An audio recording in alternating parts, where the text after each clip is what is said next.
Olá Maker, tudo bom?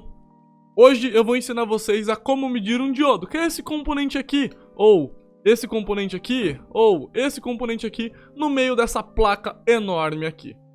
Esse componente é muito utilizado e ele é um semicondutor. Ele permite a passagem de corrente a partir de uma determinada corrente, digamos assim, e no sentido inverso ele impede, ou seja, evitando curto-circuito, principalmente quando se trata de motor. Então se você tem um motor, alguma coisa assim, várias coisas hoje em dia são feitas com diversos diodos, tudo bem? E a gente vai identificar se o diodo está em curto ou não. Então para poder medir o diodo, você tem que ter um multímetro. E esse aqui é um multímetro padrão convencional que eu trouxe pra vocês aqui, super baratinho, pra poder representar. Vocês têm que colocar ele na escala de diodo, ele vem a escalinha de diodo já.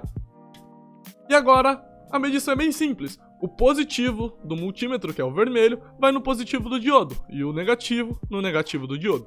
Como que você sabe qual é o positivo e qual é o negativo? A faixinha cinza, ela que diz o que o diodo é, se é positivo ou negativo, ok? Então, nesse caso aqui, nosso positivo está do nosso lado direito, porque a faixinha está do nosso lado esquerdo. Então, conector aqui a ponta de prova do nosso multímetro no esquerdo, a ponta negativa no direito, e ele acusou 600.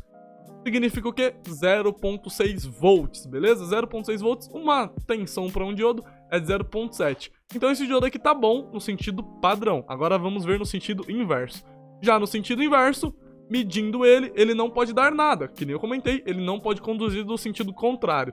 Então invertendo aqui as nossas pontas de prova, olha lá, tendão infinito não mostrou nada. Assim, você consegue saber se o diodo está em curto ou não e se ele está funcionando na sua placa. Agora aqui eu também tenho um exemplo de um diodo em curto, ou seja, eu coloco aqui no sentido correto, deu 0.3, galera, ó, 0.38, beleza? Agora, se eu colocar no sentido inverso, ele não pode conduzir.